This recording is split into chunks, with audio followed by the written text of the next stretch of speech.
Student, today we will start from paragraph 10. I am no hater of the West. I am thankful to the West for many things I have learned from Western literature. Gandhi ji कह रहे हैं कि मैं पश्चिमी देशों का निंदक नहीं हूँ।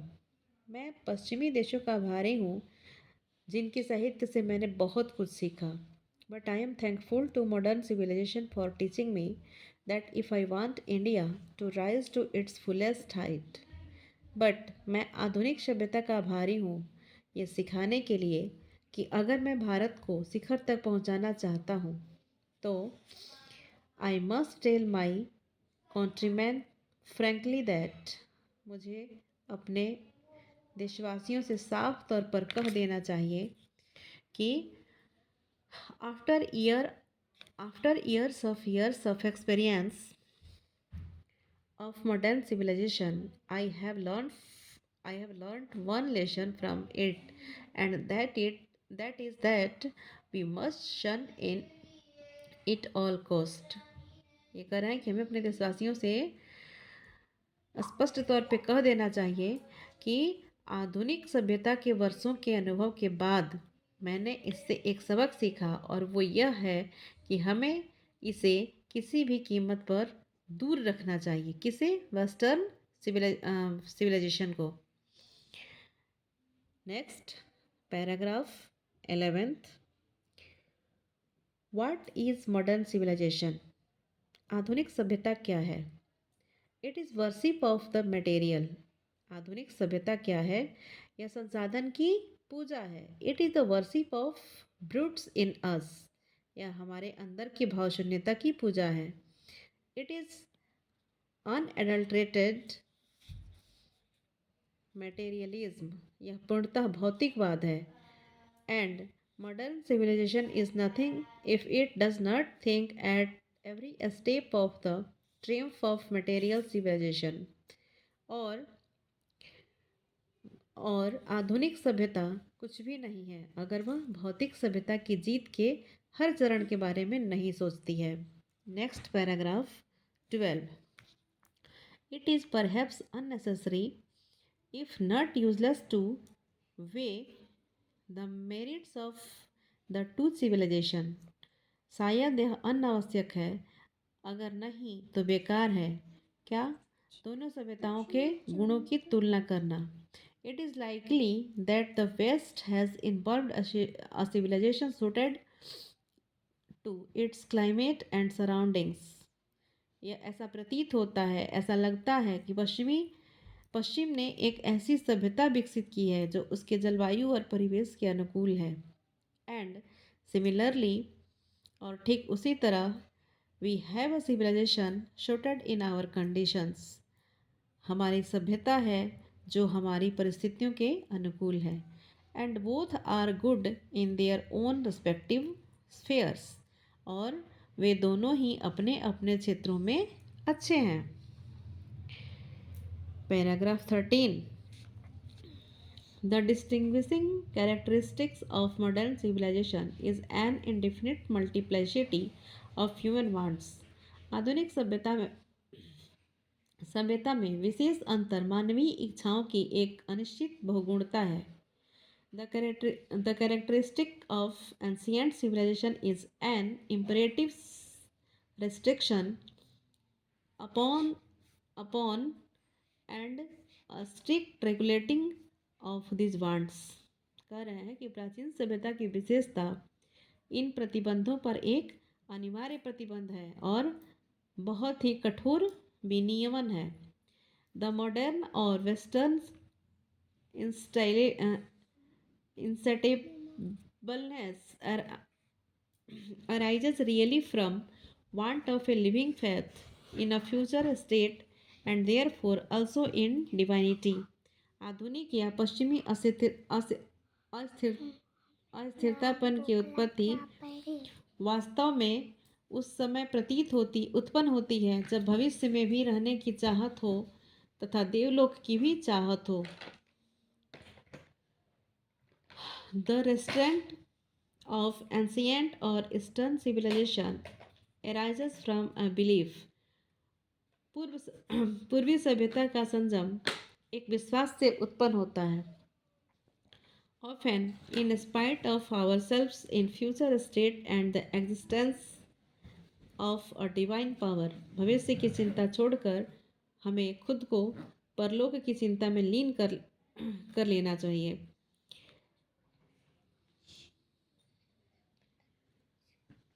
Paragraph 14. Some of the immediate and brilliant result of modern inventions are too moderning to resist. आधुनिक आविष्कारों के कुछ तत्काल और शानदार परिणाम लाजवाब कर देने वाला होता है. But I have no manner of doubt that the victory of man lies in that resistance. लेकिन मुझे कोई संदेह नहीं है कि आदमी की जीत संघर्ष में है. We are in danger of bartering away the permanent good for a momentary pleasure. हम अस्थायी हित का सौदा क्षण भर के आनंद के साथ करने का जोखिम उठा रहे हैं. Paragraph 15. Just as in the West they have made wonderful discoveries, we are dazzled by the material progress that Western science has made.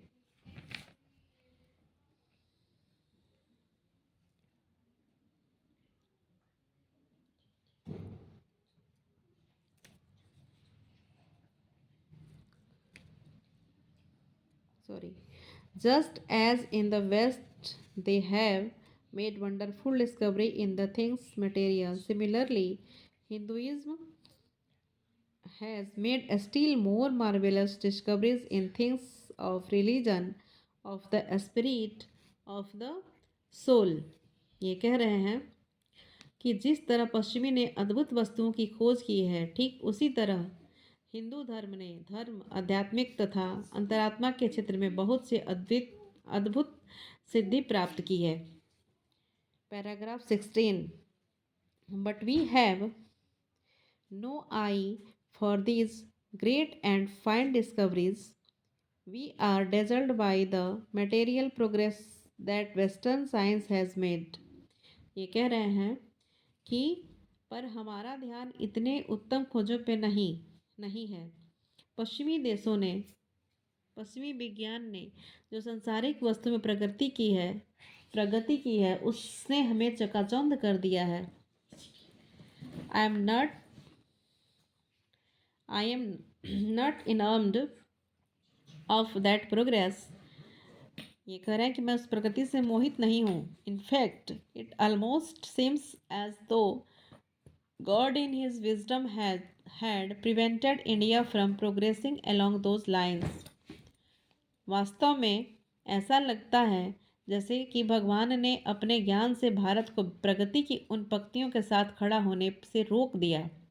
So that it might fulfill also a special mission of resisting the onrush of materialism, ताकि वह भौतिकता के बढ़ते कदम का विरोध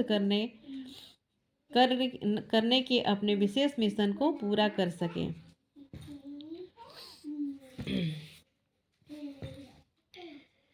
paragraph 17.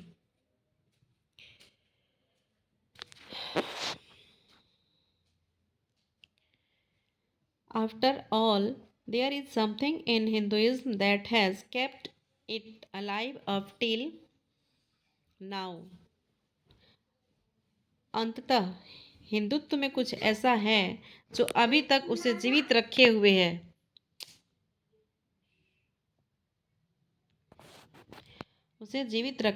रखे हुआ है. It has witnessed the fall of Babylonia, Syrian, Persian and Egyptian civilization. ये कह रहे हैं कि यह बेबीलोनियन, सीरियन, फारसी और मिस्र की सभ्यताओं के पतन का साक्षी बना. Cast a look round you, where are Rome and Greek. अपने चारों ओर एक नज़र दौड़ाओ और देखो कि रोम और ग्रीक कहाँ है। Can you find today anywhere the Italy और गिबॉन्स और rather than ancient Rome, for Rome was Italy. क्या आप आज गिबॉन की इटली या प्राचीन रोम जो इटली में हुआ करता था कहीं पे ढूंढ सकते हैं। Paragraph 18। Go to Greek, where is the world famous Attic civilization. कह रहे हैं कि ग्रीक जाएं, विश्व प्रसिद्ध एटिक सभ्यता कहाँ है। Then come to India, go through the most ancient record and then look round you and you would be constrained to say, yes, I see here ancient India still living. रोम जाके फिर भारत में आके देखिए, प्राचीन अभिलेख उठा के देखिए, फिर अपने आसपास देखिए, आप विवश हो जाएंगे कहने को कि हाँ, हम प्राचीन भारत को अभी तक जिंदा देख रहे हैं। Paragraph 19। True, there are dung heaps too, here and there. ये सच है, गोबर का ढेर भी यहाँ वहाँ पड़ा मिलेगा। But there are rich treasure buried under them. लेकिन उनके अंदर दफन बहुत सारे खजाने हैं। And the reason why it has survived is that the end which Hinduism set before it was not development along material but a spiritual line। और ये अंत तक इसलिए बचा रह गया कि हिंदुत्व ने तरक्की का सिद्धांत भौतिकवाद से नहीं बल्कि आध्यात्मिक से चुना था। Paragraph 20। Our civilization, our culture, our Swaraj depend not on multiplying our wants, self-indulgence, but on restriction our want, self-denial। हमारी सभ्यता, हमारी संस्कृति, हमारा स्वराज, हमारी इच्छा भोग वृद्धि पे नहीं बल्कि इच्छा भोग को सीमित करने पर टिकी हुई है। Paragraph 21। European civilization is no doubt suited for the European, but it will means ruin for India if the endeavors to copy it। ये कह रहे हैं कि यूरोपीय सभ्यता कोई संदेह नहीं है कि यूरोपीय के लिए अनुकूल है, लेकिन भारत के लिए विनाशकारी होगा अगर हम इसे नकल करने का प्रयास करते हैं। This is not to say that, यह कहने की आवश्यकता नहीं है कि we may not adopt and assimilate whatever may be good and capable of assimilation by us। हमने नहीं अपनाया और पचाया जितना कुछ हम लोगों के लिए अच्छा था और पचाने वाला था।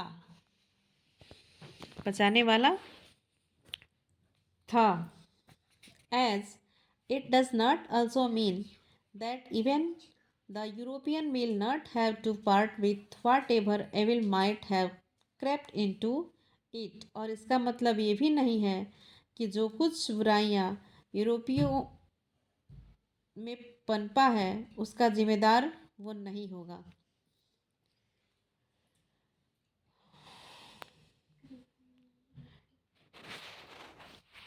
आज के लिए बस इतना ही। कल फिर से पैराग्राफ 22 से शुरू करेंगे, इसका पार्ट 3 और फिर कंटिन्यू करेंगे। अगर वीडियो अच्छी लगे, आपको सपोर्ट मिले तो आप इसे ज़रूर सब्सक्राइब कीजिएगा और शेयर भी कीजिएगा। Thanks for watching.